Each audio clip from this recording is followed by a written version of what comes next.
Michael, thank you so much for joining us for this chat. It's a bit surreal for me, having done a lot of events and engagements with you.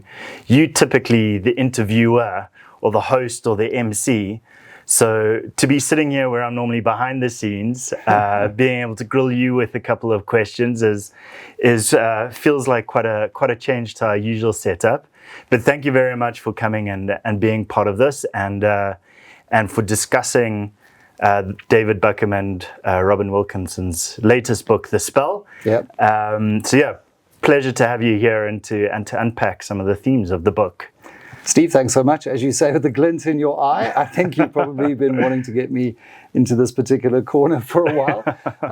I must say, for me as well, not often I'm on this side of the interview equation, but it's fantastic to be here, to be part of the project, and having been involved in previous books that David has written and launched. It's quite incredible to see how he and Robin have built this rapport in the way they can churn out really dense, well-researched, sweeping narratives in such a short space of time. And I found it gripping kind of from start to finish. So I'm looking forward to talk about it. Excellent. Well, I'll make a point of trying to make it as difficult as I can for you. Starting out with, I guess, not the easiest question to answer. You as a journalist, I guess one of the fundamental challenges is that you've got this world with so many different narratives, so many different versions of the truth, and you need to try and internalize some kind of objective perspective and relay that to the general public. How do you go about dealing with such a task?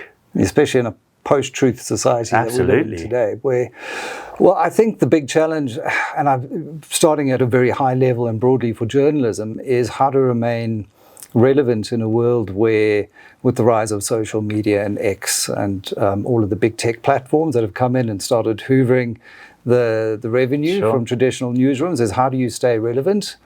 And really what fundamentally changed in the model is that people could be citizen journalists. They could tweet from the scene of anything, and everyone's got an opinion.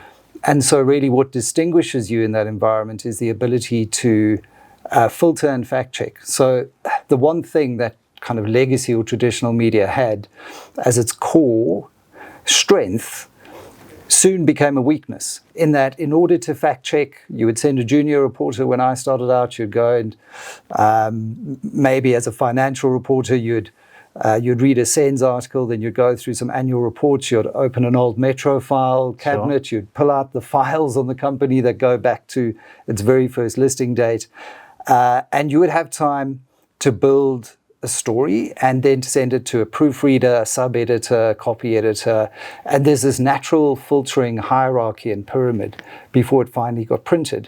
That whole pyramid was really inverted and turned on its head. And so, you know, with the ability to tweet instantly, to have an opinion instantly, what now became the great strength of journalism was a weakness, in that we became a bit slow.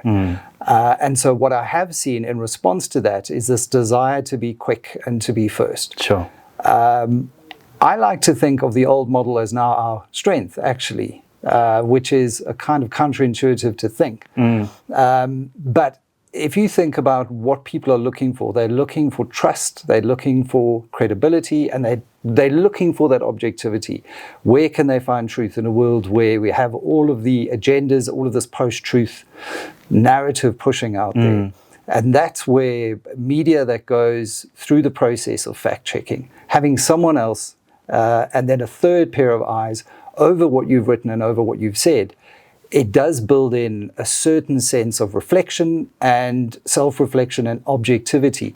Now, I'll come back to objectivity because I think it's actually a very loaded word, very difficult to be objective in the world today because we all bring our subjective worldviews. And in Journalism 101, I think I prefer to read media where I know where they're coming from, like The Economist might be a little bit center left to some, or if you go to Fox, you're going far right. If you go into The Guardian, you're going all the way to the left. But at least you know where you're coming from. But back to how you remain objective. So I think that inherent strength of the traditional media has a built-in filtration process that develops greater objectivity, at least a greater sense of getting the truth, and speaking to more than one person, using 3 or 4 sources in an article rather than unnamed sources. All of those are journalistic tools that are hammered home in university journalism 1, 2, and 3. And we had started to drift away from that when social media first arrived. But I see the media that are surviving and thriving are the traditional media that do this very well. And I mentioned The Economist. It's one that can wash its own face just with subscribers alone. It doesn't really need even much advertising, even though it does have a lot of advertising. The FT is another. And these are examples of media that, you know, really abide by that old journalistic maxim of checking it thrice. And so that helps build in a bit of systemic objectivity. But then every journalist is going to bring their own view, their own upbringing, their own personal heuristics and biases. And I think as a journalist, you're constantly aware of those, and you're constantly trying to confront those in the way you write. And it is a muscle that you exercise effectively. So, I mean, in a nutshell, I think it's very difficult to do, extremely hard to do if you're not trained to do it. And why I think increasingly the public are going back to traditional media, because they can trust that you're not professionals. I mean, journalists are not professionals. We tradespeople effectively. And my grandfather still said to me, why the hell are you going to study a degree to go and write stories about things? But you do have some degree of training, more than a typical kind of citizen journalist would. And I think increasingly that's becoming, you know, widely known and appreciated. And are we better off or worse off in a world of AI? Well, I think, and I'm going to be a typical economist here, on the one hand and on the other. I think on the one hand, if you're talking about AI used to create efficiencies and automate processes for small businesses who are wearing many different hats and allowing them the ability to be more efficient and to compete with bigger players in the market, I think absolutely we're better off. And I think what AI does is it does democratize access to those tools.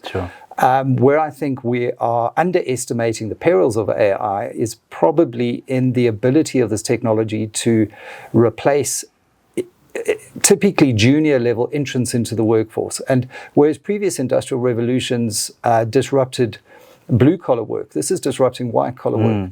So if you talk to an article clerk, someone who's doing articles at a law firm as well, or you know, just anyone in a professional services capacity where there was lots of retrieval knowledge work, going and looking at case law, all of a sudden that can be done by AI and much more effectively because of that cognitive compute power that it has as an advantage.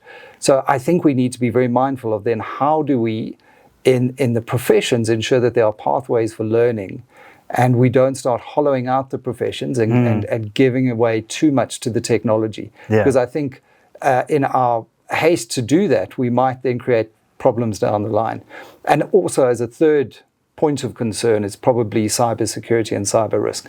I mean, I was emceeing at the IT Web Security Summit recently, and there were examples where they can clone your voice, they can feed it into a large language model, and they can spoof you into giving away key information. You think you're chatting to your mom or your sister, or maybe not someone as close, because you might pick up a little bit more of the inferences, but a colleague, and you're giving away keys to, you know, to the company vault, for example. And I think that really does frighten me. And the fact that it seems the bad actors are using the technology and leading into it a bit more than we can actually build, you know, defenses against. Yeah, absolutely. With this lens of trying to understand the world, and as you said, objectivity is a loaded word at the moment. This book really tries to unpack, going through history, these different truths, these different narratives. In you exploring this book and trying to take something personally from it, how has it been different from the previous books that David and Robin have written? And is there something you personally have found useful having gone through the content? Yeah, well, I think it's part, it's part history, part philosophy, part cultural commentary. And if you look at the grand sweep of the book, initially, just when you flip through the very short chapters, you think, wow, I mean, how are they going to connect all of these things? But I think what they've done, and they've shown us in the past, both of these authors, the ability to connect what can be very dense philosophical commentary from Nietzsche and Foucault, but they weave it through these allegorical stories around superheroes, around mythology, Live Aid. They've got these very relevant, very current stories that help us understand these very dense philosophical existential questions of humanity. And to the book subtitle, How the West Lost Its Soul. What I really took from the book is, and it's something that I picked up in orthogonal thinking, David's thoughts around these big idea trains and these grand narratives that we have, and how susceptible we are to accepting a narrative if it's been accepted as, say, capitalism is the only way or communism is the only way, as a gospel truth. And if we go back in history, we realize that, the only thing that history guarantees is that, it doesn't rhyme, but it repeats. And we tend to repeat these mistakes over and over. And I think where the book really rises and shines is it lifts these things to the surface and it puts them out in the cold light of day for us to then pore over. And I didn't agree with everything, but I'm sure we'll come to some of those later on. Yeah, absolutely. And so do you think there's anything from this book that's perhaps changed your perception on history or philosophy?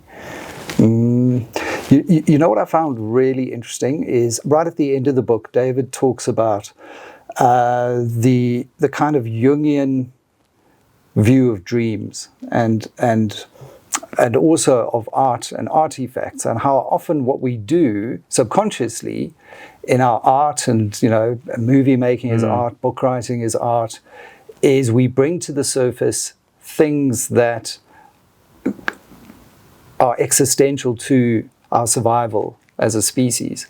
And I think, it may sound a little bit airy-fairy, but the way he then tied that through to the zombie narrative that we created and how it preceded COVID, and with eerie accuracy can really describe, that whole COVID period where, we had just absolutely lost our minds against this virus sweeping across the world. So it made me want to revisit psychology beyond the kind of pop psychology that we're flooded with today. And again, I grew up in a household, Stephen, where my dad was very blue-collar, working class. I'm very much pro-markets, pro-capitalism, because I've had to pull myself up from my bootstraps. I waited tables to pay my way through university, worked hard, got to a position where, and I know there's white privilege, and when we talk about this in South Africa, anyone watching this might say, oh, come on, Michael, you're white, you were privileged. But there's a myth there as well that all white people were privileged. We had it rough. There were certain periods where the church had to bring groceries over to the house when my dad lost his business because there was no money to put food on the table. Yeah. So I had to work to pay my own way through university, and so I believed in capitalism as a system. But parts of the book do start make you that. Well, I started to question just how tethered I am to that system ideologically, and do I question it enough, and whose interests it serves? Yes.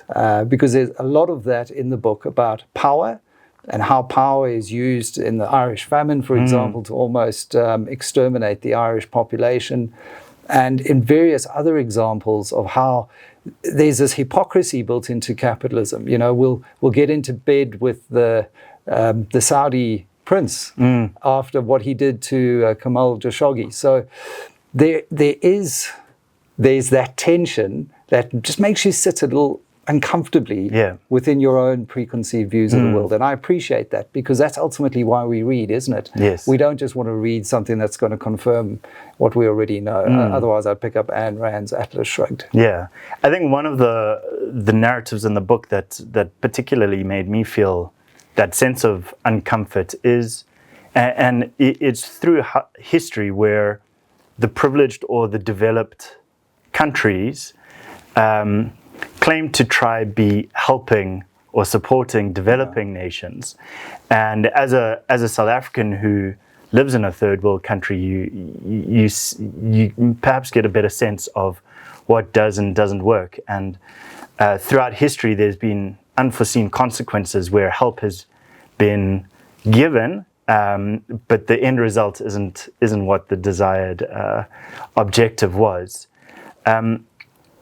Do you believe there's a way we should be changing the support system that developed countries provide developing countries? Yeah. And how do you think we should progress and see that kind of partnership to uplift the global society? And it's so important. I just think, before I answer that, if you look at what's happened in the world pre-COVID, it was starting to build up. The Brexit pressures, the sense that the global south is starting to rise, largely through China and 500 million people going from agrarian subsistence into the lower to upper to middle income earning status, and how the West, who is already there, you can't really go that much higher relative to that great rebalancing. And there's an economist by the name of Branko Milanovic who's developed the very famous elephant graph, and it just shows how those incomes equalizing around the world were actually a necessary precondition for global prosperity,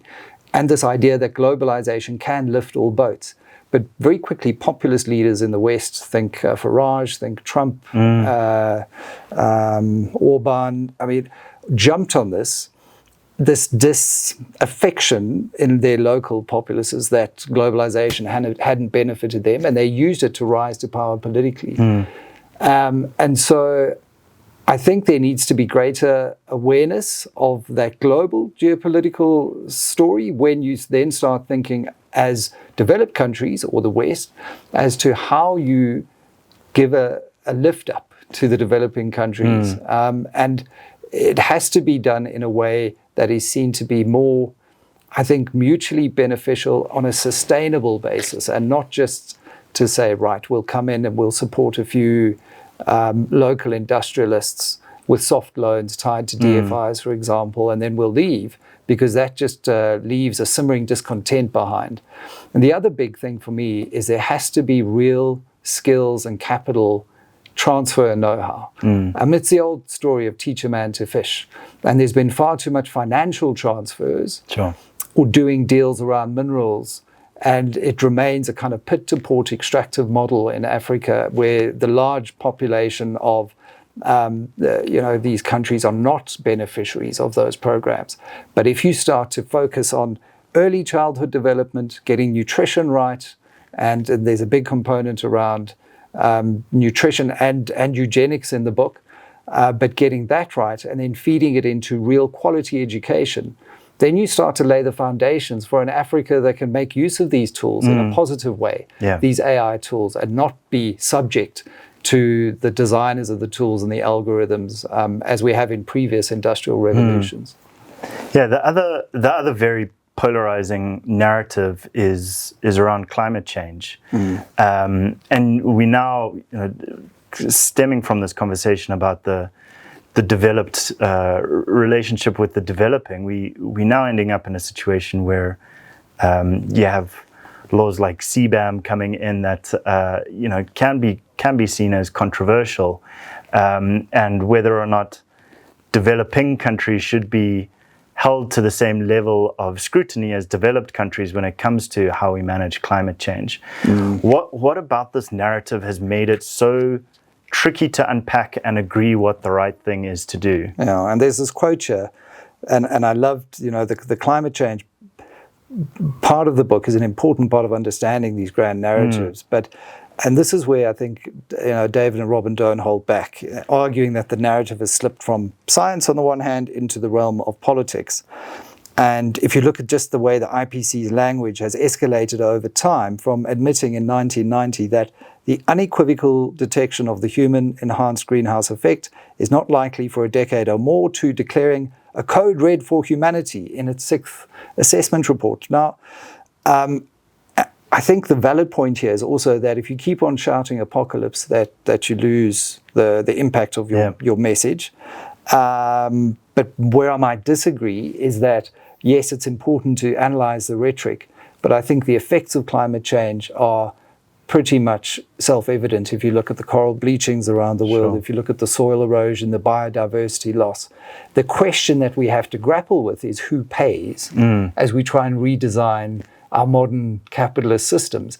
And this is where various IPCC or COP meetings have really not delivered, because you've got the global south demanding that those who've benefited through the use of fossil fuels in various industrial revolutions are not prepared to pay, while they're asking or imposing through CBAM the developing world to forego those very same benefits of access to very cheap, low-cost energy. And while we can argue that renewable power is indeed low cost when you tie it to batteries and at scale for big industrial processes, it is still not nearly as effective as those old methods are. Sure. And so that's the knotty challenge, right?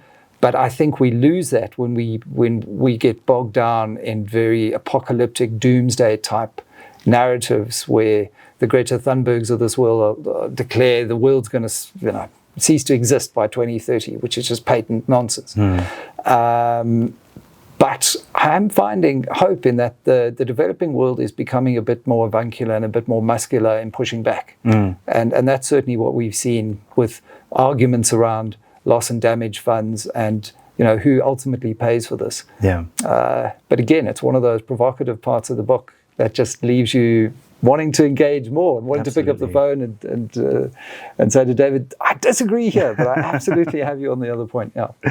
Yes, and I mean, I guess the book, through its form of storytelling, takes us through from ancient Rome days, the progression of society and humanity, and I guess some could call it progression, some could call it evolution. Do you believe that as a society, perhaps looking back in the past 50 years, that we are progressing and the global society is moving forward, or do you think there's some areas where we're just letting ourselves down?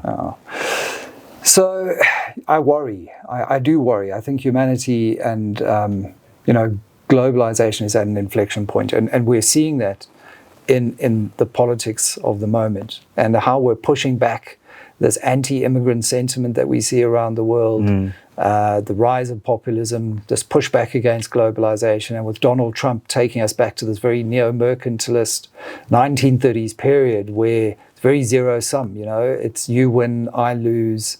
You've benefited more from globalization, so you're going to have X tariff. It's very unscientific as well. And so I worry from that perspective, where I think we need a bit more perspective on how far we've come is if you just look at global poverty rates, global mortality rates, Sure. All of our living indices, we're living longer, better, more fruitful, more productive lives. Overall, Yes. I do think, again, back to the social media and the AI element, there was a very interesting study in the FT recently about how isolated we've become as a species, how much more we're using technology to replace human interaction and human connection, particularly with the younger generations. And I think the impact of this technology is yet to be truly felt. Sure. And where we, I think, really need to reflect very, very deeply about where we're going is how we move to a far more multipolar and accepting world, accepting of other cultures and other ways of doing things, because I think we're regressing on that perspective. I think we're very much becoming insular and isolated around cultural identity lines, which in a world that is increasingly interconnected through travel, through trade, raises all kinds of risks. So I'm concerned. I think if you were to say, where are we on a clock, a doomsday clock to World War III, I'd probably say we're at 10 minutes to midnight. Sure. That's quite a statement to make as we head towards the end of this discussion, I guess I've got one last question for you. Is if you had one reason why someone should read this book, what would it be? Well, it holds up a mirror. It holds up a mirror to where we are in this current moment. And I think it holds up a mirror in such a way that it's not going to be flattering, it's not going to be filtered, but it's going to be honest. And I think if for no other reason, one needs to strip away as much as we can the various agendas of the grand narratives out there, because this is a moment for honesty and true reflection and leadership. And I think we all have a role to play within our communities, within our family structures, but then more broadly in the occupations we, and the positions we occupy in work and broader society, to show some kind of leadership, because many of these challenges are so knotty that no one leader is going to be able to solve them on their own. Yeah, absolutely. And I think because of that, it allows us to have these sort of conversations where we don't necessarily have the right answers here and now, but we can discuss it, we can engage, we can try and have a debate about where we should be moving. And as you say, take on that sense of leadership and ownership in our individual lives. Michael, thank you very much. It's been brilliant to talk to you about this. And looking forward to discussing some more of the themes from the spell. Yeah, cannot wait, and looking forward to the launch as well. Excellent. Thank you. Cheers.